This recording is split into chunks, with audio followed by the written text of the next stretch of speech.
Okay, I think we're ready, guys.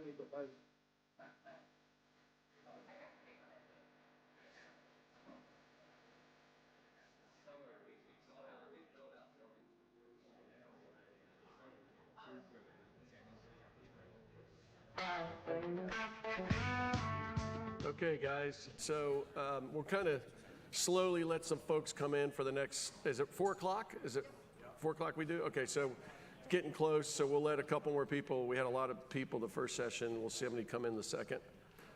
Like some folks will wander in, so we'll give them a couple more minutes before we get rolling.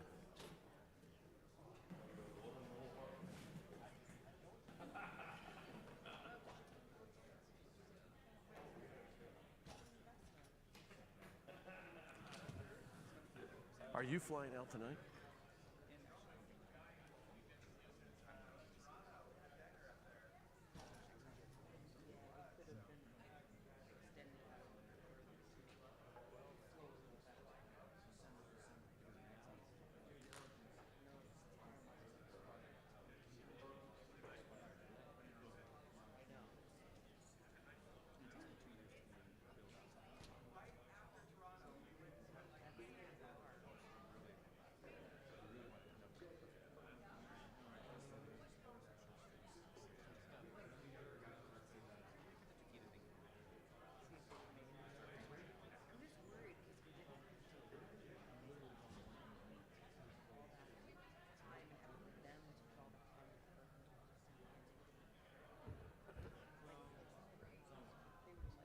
Okay.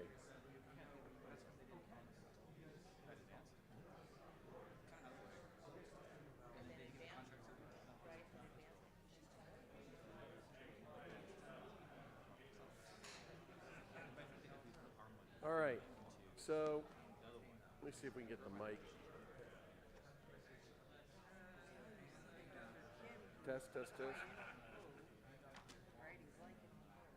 Test. You ask them to turn the mics on. Let's get the mics. Is the mic on? Yeah, okay, great. So this is session number 2. A little bit fewer attendance, but a lot of people in session 1, but nonetheless, everybody's important. So we're going to talk a little bit about real estate today. And I'm Mike Fabrizio with Urology of Virginia. And this is Real Estate Mastery, Unlocking Urology Practice's Full Potential. I'd like to introduce our panelist, Clinton Parker, who's first up here behind me with Brown, Gibbons, and Lang, and they're a banker broker. I'd like to introduce Whitt Holder, who is the executive for Amarillo Urology Associates. He's going to talk about their real estate transaction. And last but not least, Chip Conk is the founder of Montecito Medical, along with his sister and brother, and they've been around the real estate business for a long time and are the largest acquirer of medical real estate in the country, with over $6.5 billion of real estate. So LUGPA thought it very good for these 3 panelists to join the session and ask me to help moderate and kind of give our experiences in real estate as well. So real estate, should I stay or should I go? Should I own or should I lease? The answer is probably both. These are our buildings. The first building is on the left, is the Cox Communication headquarters. We purchased that in 2011 when we exited Centera Health System, and I'll talk about that in a second. The second building is the new building, and we built that building a few years later, 3 years later, by subdividing our land and using the land as a down payment, and we'll talk about that transaction as well. This is the interior. It's a really nice building. We didn't have to do anything to that atrium. We did, on the first building, renovate all of it inside to make it more apropos for medical offices. The second building has an imaging center on the first floor and has an ASC, state-of-the-art ASC on the second floor with 4 operating rooms and 1 procedure room. We have our Da Vinci robot in that freestanding ASC that we utilize, and that's the waiting room. The picture on the right is actually our 3rd floor of our office. It's our cancer center. It looks like a nursing station for a reason, because We ultimately have plans potentially to put overnight stays on that floor. We built the building so we could do that if we want to for our surgery center patients, so it can increase the number of procedures, but we haven't done that yet. So Urology of Virginia, 100 years old. We joined the health system for 3 years and 10 months of that 100-year history. The AUA just celebrated our 100th year anniversary last year. There's only about 5 or 6 groups in the country that old. In October 11, we exited our health system after that shorter term employment just because we were culturally misaligned, probably a politically correct statement. And we had 13 office leases at that time, and the health system owned those leases, so we took advantage of that. They were stuck with most of those leases. Ironically, they still lease some of those buildings, and that gave us an opportunity to start our own real estate venture. So we bought that 45,000 square foot building, negotiated the deal, put up capital, and you had to be a partner to own it. And then once you dropped below 60%, you had to exit that deal. We had an option to buy you out. We could let you stay in for as long as we want, but we had control of the option. Our partners put up $43,000 of initial capital for the first building. And that building cost us about $4.5 million. And we put about $3 million into renovations. And then subsequently, with just a short, brief period of time and a couple years, we outgrew that building. We needed more space. So we subdivided the land. It was 4.5 acres. We had gone to the Economic Development Councils for Virginia Beach and realized that they're going to put a nice causeway. That's why we bought the building in the first place. And we thought this was going to be a pretty prime spot, which it is. So we subdivided the land. Because of the causeway coming in, the value of the land had gone up a little bit. And so we were able to take that $2 million appraisal for the land property alone and use that as the down payment for our building. So our partners put up no money for the second building. And we built a $12 million building in there. And the nice thing is that the build outs for 2 of the 3 floors were done 100% by somebody else on the first floor and 50% on the second floor because we're 50-50 or 51-49 owners of the ASC. So it didn't really cost us the full amount. We had other people helping us with the build out. We did build out the 3rd floor completely on our own. So we had 90,000 square feet of prime office space that we controlled for initial capital acquisition of $43,000 a man. And that seems like a great deal, but this is also at a point where our practice was leaving the health system and we had to figure out how to fund a practice of 340 or so employees and all the infrastructure and payroll 2 weeks after we left Centera, and we had no capital. So, we asked the partners not to take any income for 90 days, which was actually pretty easy to do. I don't think we could ever do that again, but they did it. So we didn't take any income in order to pay our research department, who's actually here today. So yes, so the interesting thing is we really were functioning very well, and we received an unsolicited offer from a publicly traded REIT, the Doc REIT by Tommy Thompson. And that prompted our board to request more offers. So we had 34 offers or so. And we went with Montecito and Chip Conk.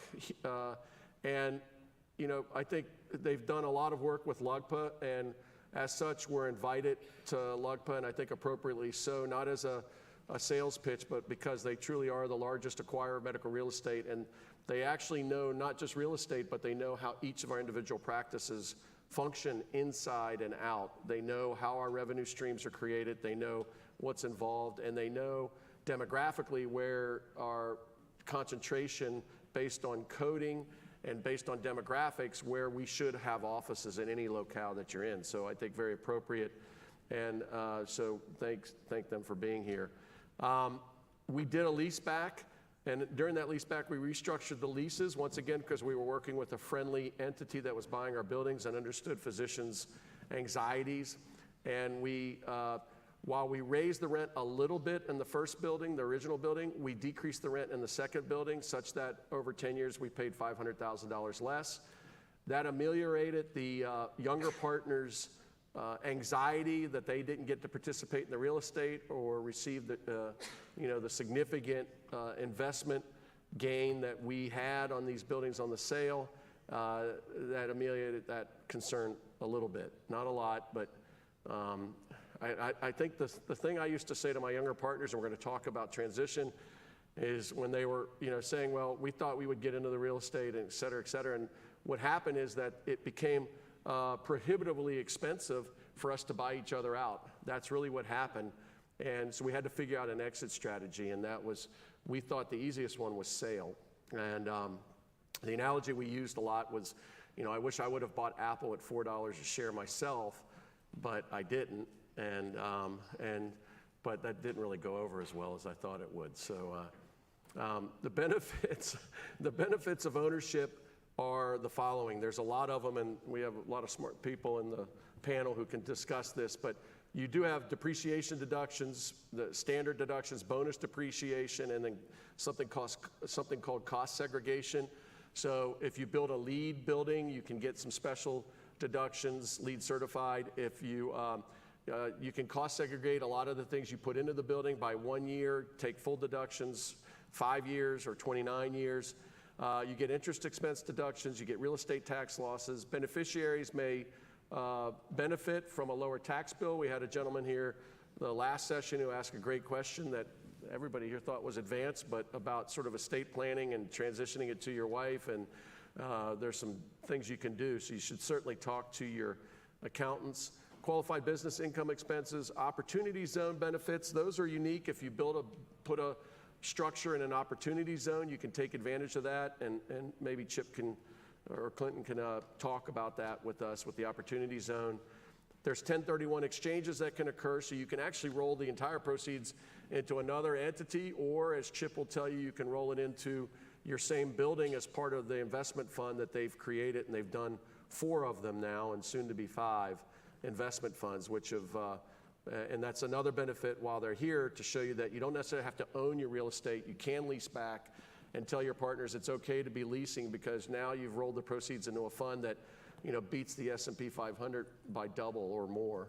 So federal tax programs, there are benefits. And then finally, it's really not about just the real estate. It's about aggregating all your business lines and service lines, the entire portfolio under one roof or under maybe a few roofs, so you don't have to have offices in every municipality or every neighborhood, which we used to do as physicians, but the overhead, I think, is prohibitively expensive to do that in this age. So without further ado, we'll talk, Whitt Holder's gonna come up with Amarillo's practice to talk about their deal, and also just talk about the younger and older physicians and buy-ins and buyouts. That's gonna be an important thing, and we'll summarize that at the end. So, Whitt.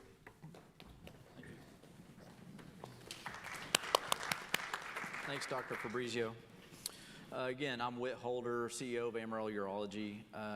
Amarillo Urology was a practice that was established in 1994. Like most practices, they built their building and they had an operating company and a real estate arm of their practice. The one salient point that ended up being really nice for Amarillo Urology is when they built the partnership agreement, they made it where any partner had equal ownership when they bought in both the operating company and the real estate group. So if a partner were to leave and or retire, they had to sell both interests, both the operating company interest and the real estate company interest. That ends up actually helping as I go through this example, which might be different than what some of y'all have in this room. So I got to Amarillo Urology in 2013, and we had the clinic. The clinic was 20 years old. We took out a loan from a bank. We redid the whole clinic, added on a new lobby, and just really spiffed it up, made it look great. One thing that was a little different at that point in time is my 10 partners kind of had this bimodal age data thing going on where 5 were 65 and older and 5 were in their 40s. And it wasn't that bad at 2013, 2014, but you get around to 2018 and all of a sudden those older partners are looking at retirement age. Again, our partnership agreement says mandatory retirement at 70. So before we knew it, we had retired 5 physicians. A few stayed on to be employed physicians, but we, the younger partners, had to we, not me, I'm not one of them, but the younger partners had to buy out the older partners. So I had 5 urology partners that bought out 5 retiring partners. What that created is that created a major debt load on the company and on the younger partners. And it also made it to where any new partners coming in had a lot higher buy-in into the practice, because they were, again, having to buy into an operating group and a real estate group. And instead of buying 1/10, if there was 10 partners there, they were buying 1/6 because there's only 5 partners there.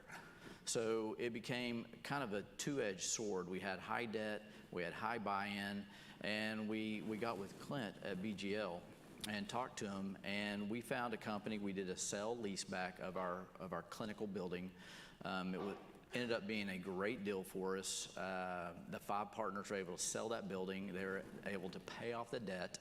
And it also made it to where any new partners coming in, they weren't buying the real estate anymore. They were literally just buying into the operating group, which is, by the way, the one company that gives out distributions. And so it worked out well, and the 5 younger partners were able to take advantage of that equity event, get that debt off the books, and also get a little money in their pockets. And it didn't hurt that most of those partners also had kids about college age at the same time. So it was sort of like a perfect storm for us. So it was a really good experience. On the tail end of that, we also built a surgical center in 2014. And similar to the clinic, it had a property group and it had a surgery center operating company. It's different tax ID numbers. Partners, same. As the clinic. So as those older partners retired, there were a few partners that then I told y'all that became employees. We still allowed them to be partners in the surgery center, even if they were an employed physician. But it got to the point that they wanted to fully retire. So we found ourselves in the same boat in 21, 22. We had multiple partners that we had to buy out of the surgery center, both the operating company and the real estate. And so we called our buddy Clint again. And Clint hooked us up with Chip at Montecito. And again, we had another very successful sell leaseback with a lower number of partners that then cleaned up our debt off of the books. And it also created another equity event for the younger partners that were in on that. So we really had 2 successful transactions that really helped out our partnership. For the intermediate time, and then for the future, for any new partners buying in, they weren't buying into an asset that they were not going to get distributions on. I've found that the younger partners coming out really might not want real estate assets because they're still trying to just buy a house for themselves and some other things. So it was good. So some takeaways for me is, it was nice for us because both our real estate and our operating companies, we've always retained the same ownership, at the same level in each. So that helped us. The unintended consequence for us is the aging partners that all retired within a similar time frame really created a debt load that we didn't expect, that was somewhat unmanageable, especially for any new partner buying in. And then, it really made sense for us in this situation to sell that real estate. And it made sense to do it with the younger partners getting the equity event from a pure fairness standpoint, because they're the ones also signing up for the rent into the future years versus a partner that is already retired, possibly, that could still own the real estate. So for us, it was a win-win. Having this opportunity to sell the real estate. It might not be for everyone, but in our case, it really did work out. Thank you. Thank you. Hi, everybody. Chip Conk. I'm founder, CEO of Montecito Medical. I'm going to go through my slides. I can hit the big button. Okay, first, this slide is like the most important slide about Montecito, and it really talks about how we think, our credo, our purpose. I mean, we're 93 employees that focus on this every day. And so the statement of physicians take care of all of us, and we take care of physicians is in everything we do. And we're really proud of that, because over the years, the next slide, over the year, and we've been doing medical real estate for 20 years, and that's all we do, medical real estate and technology for healthcare. Family business, brother, sister, my partners, but over that 20 years, we have bought over 550 buildings. So we've really seen all the things that Whitt and Mike have been talking about, that we've seen everything through the years in terms of how to structure, how to make it a win-win. If you go back to our purpose, we're here to make sure long-term we're going to be a great partner and a landlord for you guys. So over the years, again, 550 buildings, we're currently in 41 states, 325 buildings that we own today, and about 90% of it is physician-owned. So we're on your side against the hospital and against everybody else, right? Okay, so I'm gonna keep going here. That was a joke. Keep going here. These are some of the groups in the room or in the conference that I've seen a lot of my colleagues here, friends here, partners that we've dealt with. So we've dealt with so many different practices over the years. And a couple things that we did different. About 11 years ago, we created a vehicle where it's an IRS tax code vehicle, but we created the concept where when we buy a building from a physician group, they can stay in the building with us as a partner. They'll be a limited partner, but they don't pay taxes on the amount they reinvest with us.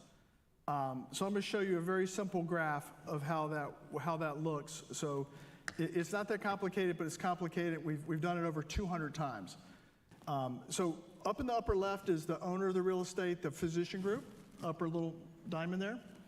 And then Montecito would come in with the capital, and we would create a new specific purpose entity to own the real estate. And that entity would be, the money would come, we would, at closing, when the new entity buys the real estate, you would be a partner with Montecito. And any money that you didn't take out, and the way we structure our deals is you could keep in 0 or you can keep in 49%. It's really about what y'all decide to do at the point in time.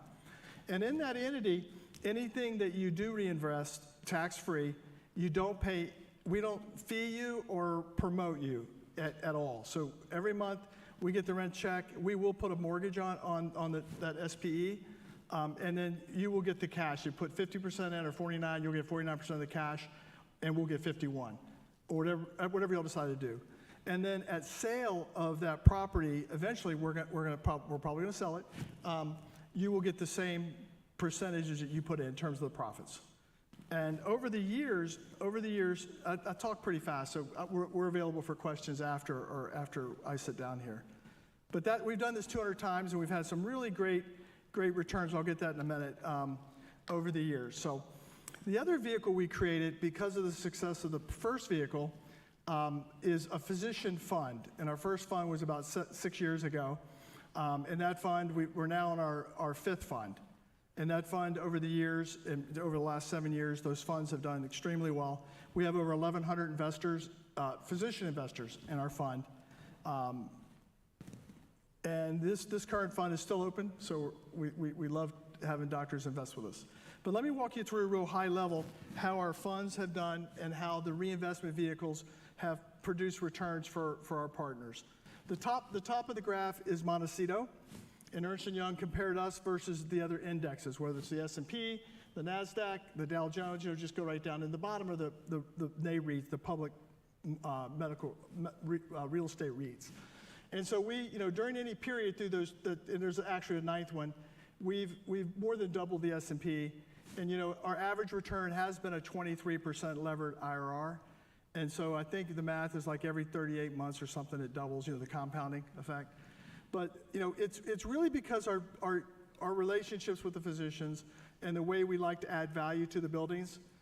Probably out of 320 buildings, we have 35 buildings that are adding surgery centers or adding imaging. And the structure we do, we'll put 100% of the money up. I mean, we're there to help you grow. And about a third of our deals do come from referrals of practices just growing. And it just helps you guys really leverage your opportunities of the market. And it's been a great 20 years so far. Let me tell you another thing that we did 15 years ago. We bought a big data company, and the big data allowed us to be able to. We have every doctor, and we probably have y'all. We have all y'all in our database. We have every building, every demographics. We have billing for every doctor. We tie that to a building, and so that allowed us to be able to predict the medical buildings we want to buy the practices we want to buy.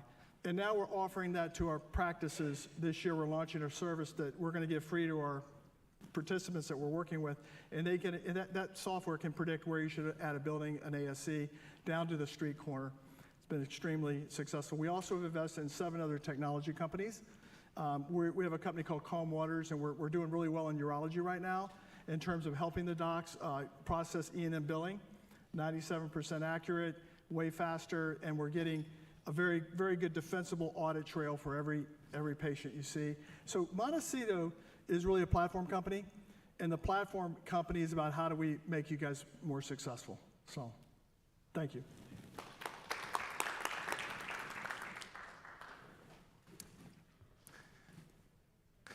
You guys gave me a little more time this time. We did. Great.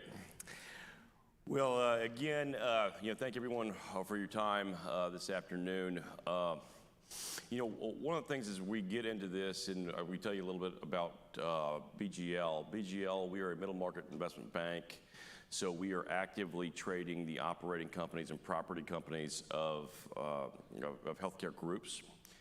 Myself and Sean Maynard run our real estate division. Sean sits here in Chicago. I sit down in San Antonio, Texas. And we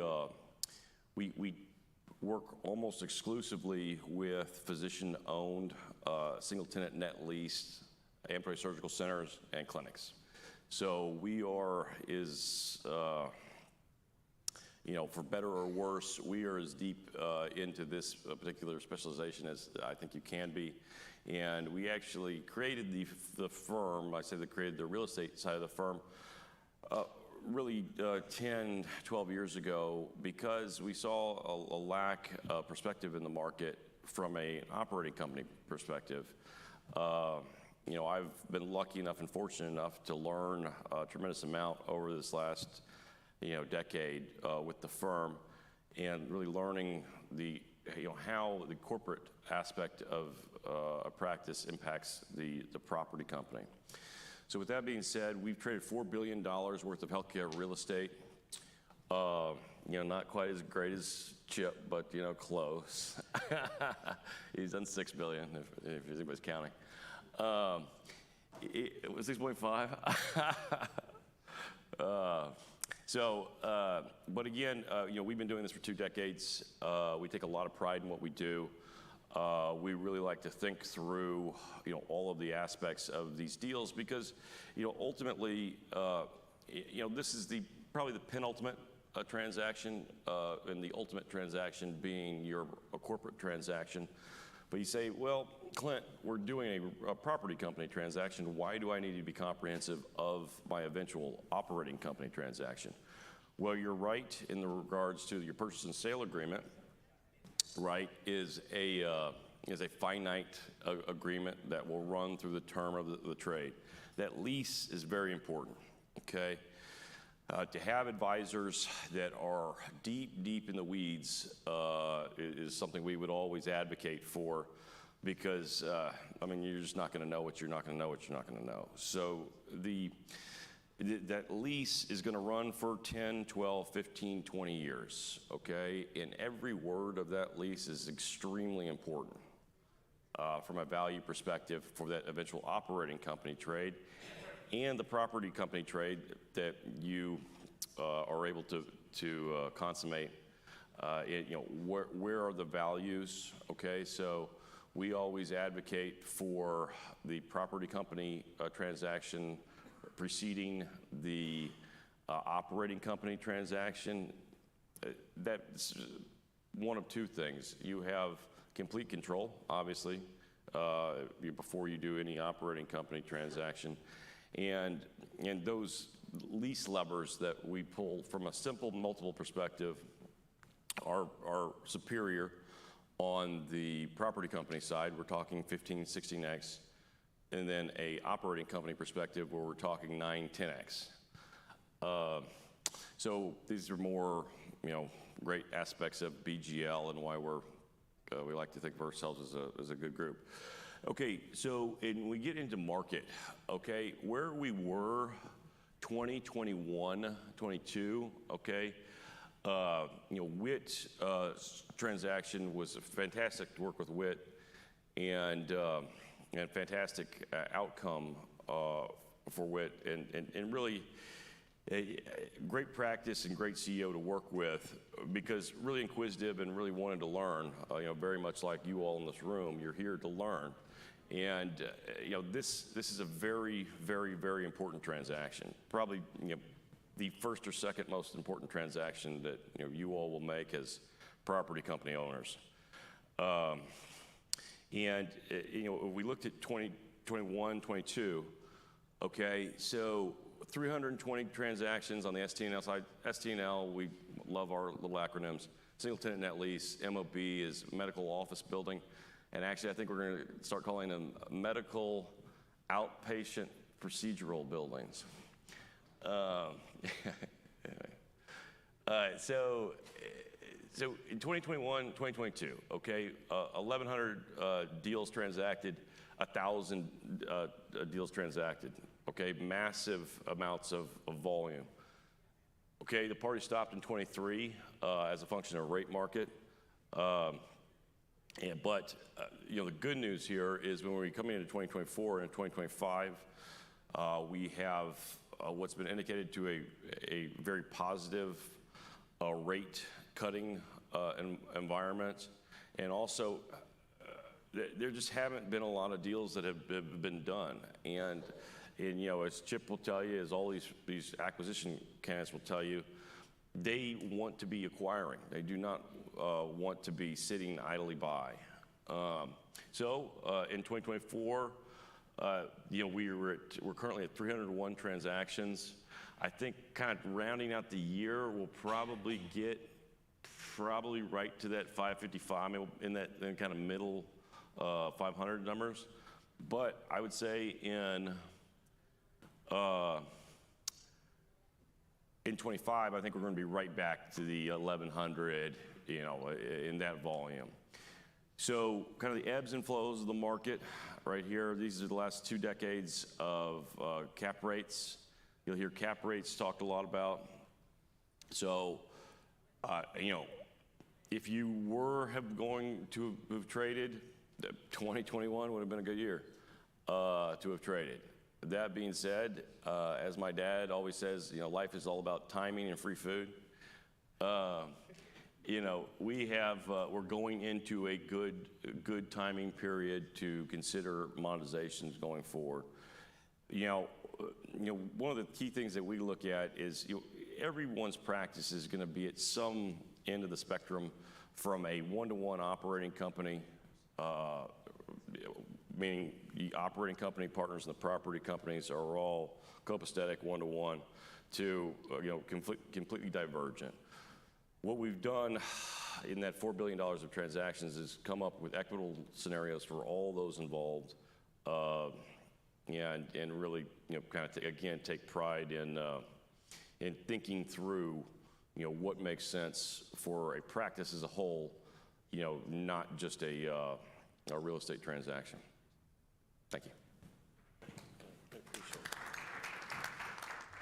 So I guess in summary, and we're going to open up for questions, real estate is not just about real estate, especially in a physician practice. It's about really aggregating your ancillary activities in an efficient manner, number one.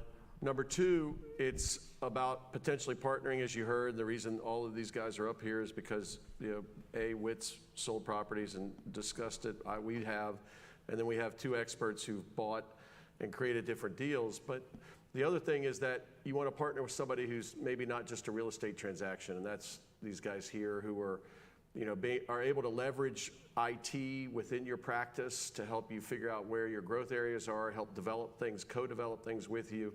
And then it can even do some other things within your practice and revenue cycle to help your revenue cycle. So that's really the whole partnership. I think it used to be a transactional basis, really. People would come, they'd be like selling your house. You sell your house, you never go back there. You don't really talk to the people that bought your house. It's completely different in healthcare. So there's a vested interest in both you making sure you succeed in being able to meet lease payments and grow your revenue, and a vested interest in them wanting to help you. So that's why Montecito's here and Clinton are here. From our transaction, like we said, we leveraged a smaller amount of capital, relatively speaking, $43,000, and turned it into a very significant investment for the partnership. The big issue was buyouts and trying to figure out how to structure those. You need to do that and consult with your attorneys and your tax accountants, but there's no magic formula, because basically your buildings are valued at net operating income divided by cap rate, and depending on how you leveraged yourself in construction or in acquisition, you're going to get a return, and that's what you're going to owe whoever is invested in the buildings.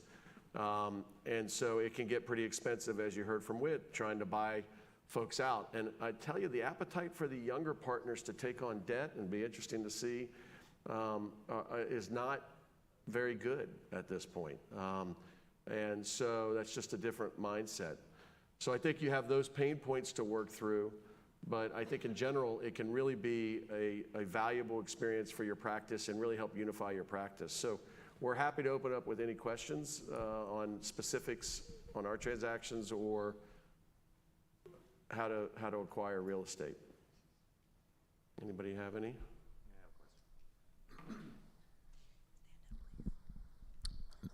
Why? Carl Capwood with Georgia Urology. Hey. So we have some, buildings, and we looked at some plans, and I just saw a slide that had 14.1x and 11x. Yeah. And that's different than sort of what we've been seeing, which is more like 4 to 7x. So maybe you can explain a little bit of So what we'll start off with ours, and, Yeah. and past returns are no guarantee for future. I'll just qualify that. I probably should say it, but we were 33x on ours overall in a short period of time. So if you looked, I think Chip had a slide looking at the returns for their real estate funds and what they compared to the S&P, pretty significantly different for just the funds themselves. So it all depends on the asset. Chip, any comment on 4x? I think it's important for you all to know, what we're talking about 14x is your NOI of the property, how much rent you're paying, and then any direct, what's the NOI of the property? And that is, you probably had, I'm sorry? Well, I was actually talking about, so, if you write a check for X, we got a 30-some X on the return. Yeah, that's different. unusual. That's different. So, Yes. well, and so what's important, am I on?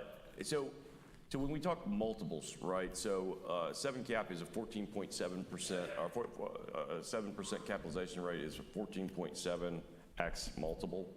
Okay, so a 6.5 cap, is more compressed. So the capitalization rate, right? The more compressed the capitalization rate, the greater the multiple, right? You want to have a lower capitalization rate at which you're trading and a higher multiple. So, 7% capitalization rate, I think it's 14.7, and then I think, 6.5 is like a 15.7 or 16.2. Anyway, so when we say this, and Mike is exactly right. So your net operating income, right, the turns that are going to happen on that NOI are going to be, let's call it, 14 times. So $1 million of net operating income equates to a $14 million property. Okay. Now, why that's important is when you're talking about an operating company, typically, you may be hearing in the order of 5, 6, 7, 8 times X on EBITDA. Okay. So EBITDA, we would always say, we're not the brightest math folks in the world, but 15 is better than 9, 10. So let's put that, those dollars that could be in that EBITDA bin in the net operating income bin and have that pay off at 15x rather than the EBITDA bin that pays off at 9x. Yeah, and I think Does that make sense? trying to keep it, so it basically depends on that net operating income, what your income is in that space, in all your spaces. I mean, take each individual, in each building separately. And then the denominator is that cap rate, and the cap rates, as you saw, vary. There's no sort of rhyme or reason. Cap rate's just sort of what the market will tolerate and acquire, right? It's really, it's based on, it's not necessarily based on a T-bill like mortgages. It's not really, it's sort of the state of the market. And if you catch it right, it's obviously going to be a better value. And Chip and I find it out. yeah, and a 1 point drop in cap rate changes that value. I mean, if you divide $1 million by, 0.05 versus a 0.06, there's a difference there. So the reality is it's all timing, but obviously the environment should be getting more favorable, but medical real estate also, I think, Chip, you said all your buildings are 100% leased, right? Pretty much? 99.4. 99.4% leased. There's value there in somebody like That's a good Clinton's owner. group. That's a good owner. That's who somebody wants to acquire. That's the beauty of medical real estate. So, and there's other vehicles to invest those proceeds. And these guys can talk to you about it afterwards. So. There is Any- one but thing great that, question. that Clint said, and I want to make sure y'all heard that. If you're going to sell your real estate, sell it before you sell your practice to the hospital or to Yes. private equity, because they don't have your interest in play, best in place. And we've done it many times where they said, we're going to wait till the deal's done, and we say, oh, I should have given them your name. And they end up, the private equity won't give them that increase in rent, won't extend the lease, so they lose millions and millions and millions of dollars. And That's a so great I know, point. and I think, can you tell me? And to Chip's point, and again, everyone is in a different spot in that, that slope of the continuum of control of the practice and the property company. What we'd always advise, if you have the opportunity, let's really look at the property company trade before the operating company trade. It's very important. That being said, we have, if your operating company control is not there any longer and you've consummated an operating company trade, we have the algorithm as well to work through that as well. So that being said, it's to Chip's point, it's more complex, no doubt. But from a sequential point, I think all of what we're saying, all of these decisions, whether it be the real estate transaction, then the operating company transaction, it's very, very important. And I can't say more enough. We care a lot about this, and we want to see everybody think through these things, because these aren't small decisions. One misstep can mean real drastic impacts on a practice, and we should just think through it. If your practice is going to be around for a while and you've built a lot of assets underneath that piece of real estate, so if you have an imaging center, or like you guys at Georgia, a radiation center, infusion centers, ASCs, it gets much harder to sort of move that entire entity somewhere else, right? It's now almost prohibitively expensive for an independent practice to go out and replicate an ASC or radiation center, and start over again. So you're going to stay in those assets, and that's why it's really important to partner with the right folks, and that's why we felt that these guys are right partners. And it's not really, this is not supposed to be a sales pitch. It's supposed to be how to invest in real estate. So hopefully we've kind of told you can leverage. You should have good relationships with your banks. So we financed our deal through our local bank, Town Bank. So it is a regional bank. That's maybe something we didn't mention before. I think these guys are getting, the other 100 people that were in the first session are missing out. But we financed on, Town Bank, and they're a regional bank. They got voted Forbes #1 year after year the last few years as best regional bank in the United States. One of their former members sits on the Fed board now. And they are just a very, very good bank, and they really want to help local businesses. So they worked with us in our financing terms, and we had a fantastic experience. And that also helped us. That also helped us get, a 95%, financing option for our pretty expensive commercial real estate building on the first one.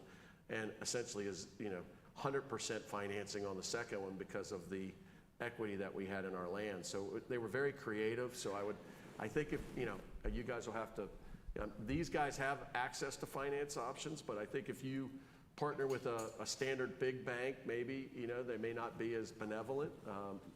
That's kind of what we've seen in a lot of our transactions. There's maybe one or two that have these special doctor relationships, but there's lots of options for financing and growth these days. So I would take advantage of that. Any other questions and any other comments from our panel? I was going to ask some questions, but we're kind of, so just one quick question. State of the market. Do you think the future of physician acquisitions, physician ownership is good?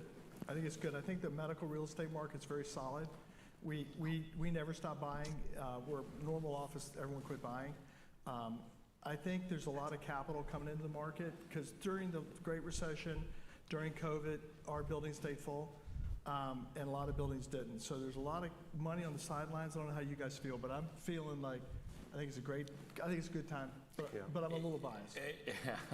Well, as you look to traditionally, the three food groups of commercial real estate were office, industrial, and retail, okay? Now, the way that's evolved, Amazon resistant, everything needs to be Amazon resistant. Well, retail, you throw that out the window. Industrial, hey, industrial's a good play. Office, might as well be gone. But from a medical office perspective, and like we were saying, a medical outpatient procedural building is, I think, the new term for an MOB. You can't replace a hip on Amazon, right? So and also COVID resistance as well. So there's tremendous amounts of capital going into this product line. And as we showed in 2023, there's absolutely almost a massive dearth of trades. 2024, same till the last quarter. 2025, I think every indication has been this is going to be a very, very bullish, very frothy 2025. Okay. Whit, would your group buy and sell again? Absolutely. We're building a cancer center soon. Okay. We're going to start moving dirt in February, and I think one of the thoughts is after that's up and going and we get at least a year, 18 months, whatever that capital gains tax time period is, look at our partnership and see if that makes sense for us. My final comment is you can talk to a Chip or a Clint. That doesn't mean you have to do anything. Right. They can give you your options. I'm always a fan of seeing what my options are before I make a decision. That's a great point. That's a great point. And we didn't really go out searching for sale. We were approached unsolicited, which prompted that. And one last point, your value of your building is greatest in the first 3 years of your lease renewal or initial lease. As your lease gets closer to term, that value goes down unless you renew as part of your agreement. So just a little corollary to all of this. Okay. Yeah, well, at least Harvey, just all the different nuances are There's very, a lot. very, Right. very impactful. That's why you need professionals up here. All right, guys, thank you so much. We appreciate it. Thank you.